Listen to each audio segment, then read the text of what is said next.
Magandang araw mga kaibigan. Bigyan natin ngayon ng reaction opinion itong post ng DZRH News Television. Pahayag ni Secretary Remulla tungkol sa posisyon ng Ombudsman. Sabi niya, ipinahayag ni Department of Justice Secretary Jesus Crispin Boying Remulla ang kanyang matibay na interest na pamunuan ang Office of the Ombudsman.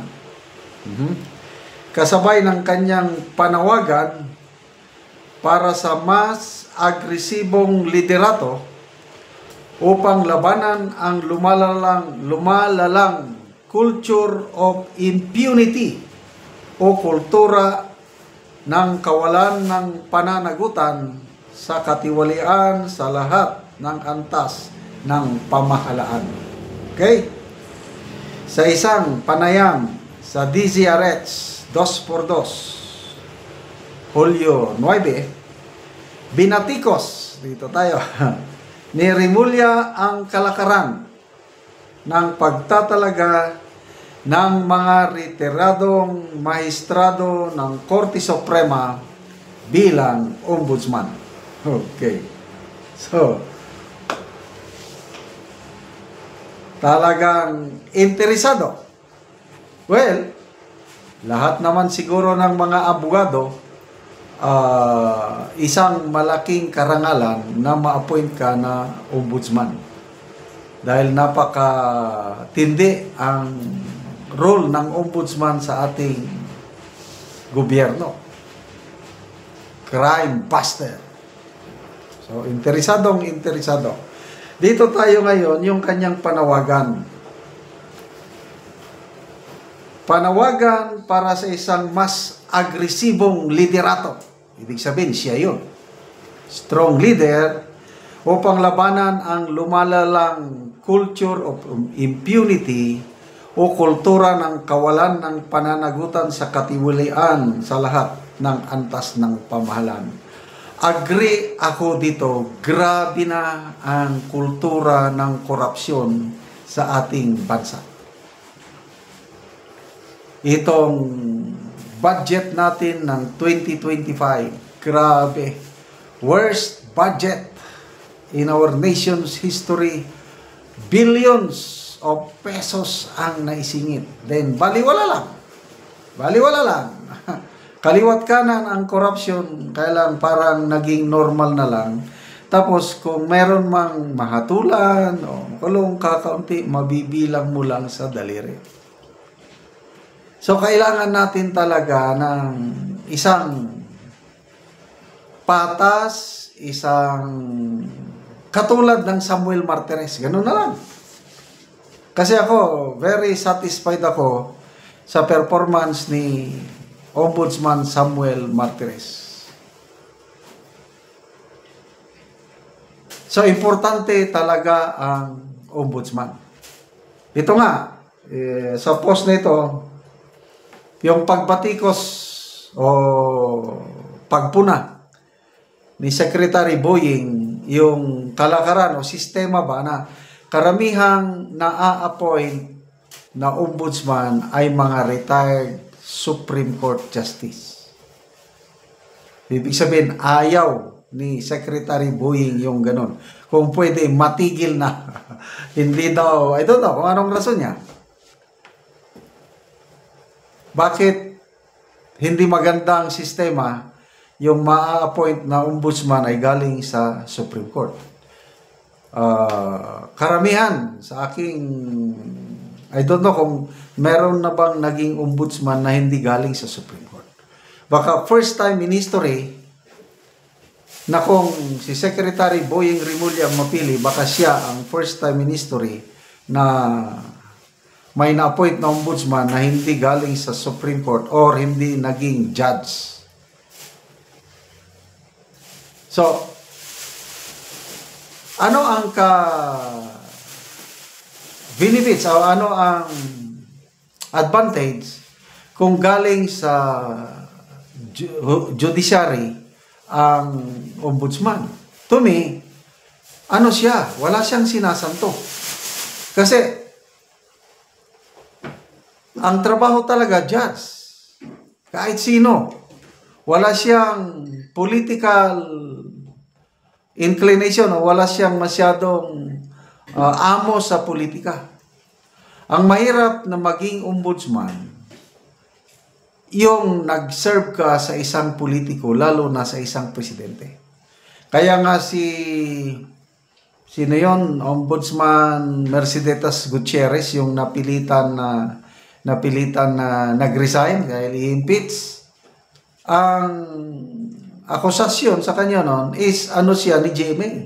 Parang sunod-sunuran lang kay GMA.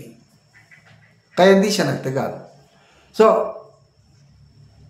granting na ma-appoint si Secretary Boying na ombudsman, ang pangamba ng karamihan ay hindi na siya magiging patas. Sabi nga ni Attorney Topacio and Attorney Salpanelo,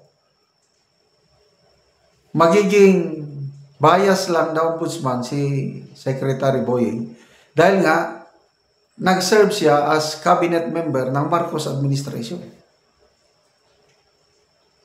So, ito, maganda yung kanyang statement. It's not a retirement job. Yung ombudsman ba? Hindi para sa mga retirado. Sabi niya, it is the most important job in this country. Agree. Kasi kung mayroon tayong matinik na ombudsman, I believe na ang mga kawatan sa gobyerno mag-isip-isip. Kasi hindi sila magsilbi sa ombudsman. So, sana malapit ng retirement ni July 27. Malapit na. So, ang tanong, gaano kalaki ang chances ni Secretary Boying na maisama siya sa shortlist ng Judicial Bar and Council?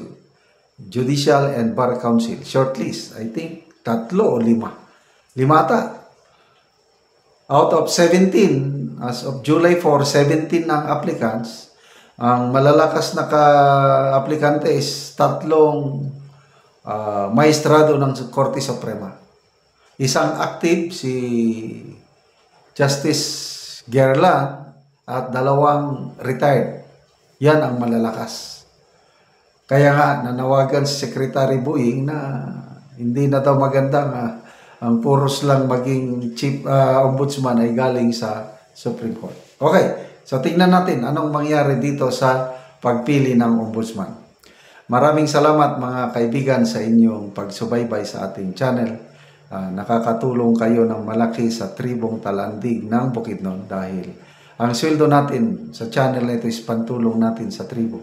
Namimigay tayo ngayon ng mga libreng yero at pako para makapagpatayo ng mas maayos na tirahan ang tribong Talandig. Panoorin nyo ang video na ito. Karon mo na ni si Kuya, tagaan og send aron makabalay siya. Salamat sa agihatag nga sin. Hindi na gid kumaulanan.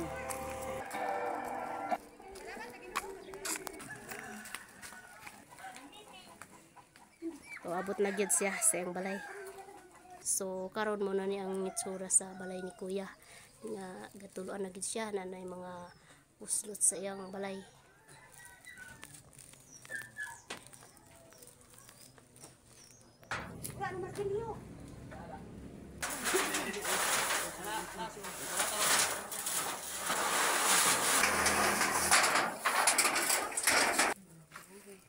So mag-atop na gyud si Kuya karon.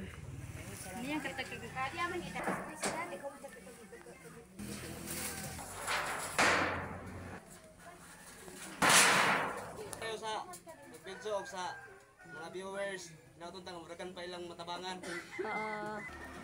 Pasok ka. O karon humana gyud ang atop ni Kuya. Nag-atop na gyud siya. O karon Kuya, unsa imong masulti nga natagaan na mo yero nga nakaatop na gyud mo. Ay, salamat kayo sa Ginoo ug sa video ug sa mga supporters sa kaniyang vloga. Ug sa mga vlogs kay. Pasalamat lang kung dako nga natupad gyud akong abuhan. Oo. Sige at ate og kuya, salamat kaayo.